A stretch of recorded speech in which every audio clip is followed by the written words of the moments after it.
has had time to confer with Mr. Soto-Escalera. Any further evidence from the defense? Well, Judge, I did have some commentary to make and some argument to make. However, Right. I think, But outside of argument, no more. Well, Mr. Soto-Escalera wants to speak, Judge. I do believe. okay.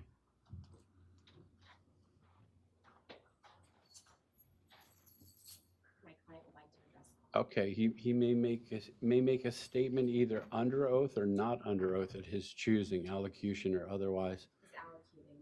Okay, you may make a statement, Mr. Soto-Escalera, at this time. Go ahead. Thank you, sir. What I'm bringing to the court is to address is, I have a conflict of interest. Mr. Thomas Burns. So I was asking for your permission, if possible, if I can get him removed from my case because I don't trust him. Mr. Soto-Escalera, trying to think of how to say this in a way that's most understandable. I think there's an expression, we're at the 11th hour. This is probably even beyond that. We're probably at about 11:59 here. We're about to close all of the evidence in your case, which would be submitted to me with the jury's recommendation, whether you should receive the death penalty or life in prison. Counsel has already done his job. They've already completed their work on the case. Really, at this point, all that's left for them to do is argue to me. So I don't believe there's really any purpose in that at this time. Even if I were to grant your request, there's nothing left for counsel to do at this time other than to make argument to me, which quite frankly could be persuasive, but given the judge's function, where we are, as I mentioned, 11:59 metaphorically, there's really not much purpose in that. So from counsel, since it does affect counsel, does counsel agree with my observation on that particular point? I'm going to inquire Mr. Soto-Escalera whether he wants to speak about the decision I have to make and give me input in that regard, because he has the right to do that. But that's separate and apart from what's being said now. Does counsel for the defense agree with my observation as far as, if this is a request to discharge counsel, where Absolutely, Judge, and the that horse is out of the barn at 11:59 p.m., I suppose would be the metaphorical. correct. And as I explained to my client, I am not qualified to be on the case by myself because I'm only second share qualified. So Mr. Burns has to remain on the case to the duration. Right, and just for the record, I haven't heard the arguments yet, but there's been a substantial amount of mitigation put before me, both at the trial and additionally here today, that I have to consider and digest. And does not seem to me that there's any reason for me to discharge counsel at this time.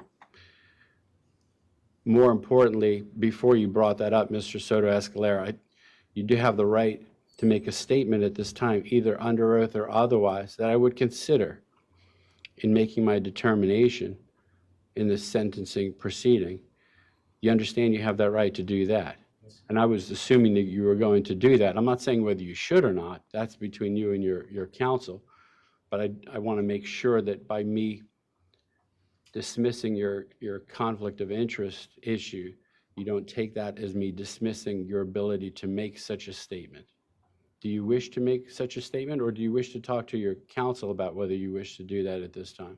The only reason why I brought it up, Your Honor, is because something has surfaced with a witness and it was recorded in audio. This is why I'm requesting that I would have him removed. But if I can't remove him, I would like you to see what I'm speaking about so you can understand what I'm trying to say, if you have the time, Your Honor. With regard to that, that would be a decision in this very important context for your attorneys to make, whether to submit that issue to me as far as potential mitigation. And as I'm required to do, I would defer to their professional decision in that regard. I think enough, Judge. I'm going to lay it all out on the record, okay? I think Mr. Soto-Escalera is hurting his situation. He's proceeding in ignorance on the advice of ignorant people. What he is referring to is a Zoom recorded deposition. The first such deposition I ever did in my life. We witnessed Lucinda Cook. This was done, I think, on a Tuesday when there was a court holiday, when we were in the midst of trial or jury selection. I'm not sure exactly where we were yet. And before Ms. Cook joined, there was a recording with chit-chat between me and Mr. Richardson about witnesses in the case, about the state of the case, about why I was calling witnesses and not calling witnesses, and complaining about somebody who had Ms. Minton's credit card and was going over the limits, and chit-chatting as counsel do between themselves, waiting for a witness. And I don't think people understand the context of how attorneys talk to each other. I think that the witnesses who overheard this, Ms. Lucinda Cook and whoever else she communicated with, think that because this is a capital murder case, me and Mr. Richardson should be like this with our hands around each other's throats every moment. And we were not that way. We were chatting as counsel do in a case. And in a capital case especially, do counsel and adversaries have to communicate frequently and exhaustively to get the thing from start to finish done. That's all that it was. There is nothing in there that was inimical to Mr. Jose Soto-Escalera's defense, and I defy him or anyone else to point to any action or anything that I did or said at any point in the preparation of this case, or in the trial, or in the penalty phase that was contrary to his interest. It's nonsense and bullcrap, and that's what he's on about, Judge. So he can feel however he wants. He's an idiot. On this issue, at least. In that regard, for Mr. Soto-Escalera's benefit, the people who are here observing this proceeding, regardless of the court's sentencing decision, whether I impose a life sentence or a death sentence, there are appeals that take place directly, and then indirect appeals which relate to assistance of counsel, whether the defendant received proper assistance of counsel. That's for a different day. I could see this coming up perhaps in that scenario on the merits to be figured out at that time as appropriate, which goes back to what I said before. The evidence is in, mitigation has been placed before me, so we're at that stage where I'm to consider that.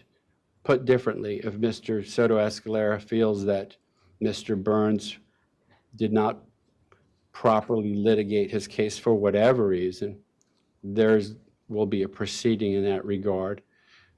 But to be fair to Mr. Burns' respected counsel before the court, usually what has to be shown, or what would have to be shown, is something of substance, not just some idle remark we see from criminal defendants all the time, like, my attorney is working for the state, because look, they're smiling at each other and they're acting as professionals and not constantly cursing and berating each other and putting each other down. That's not the expectation of the court. In fact, we foster the opposite as professionals, that they get along, because once this case is over, they'll be on to a next case, and so will I.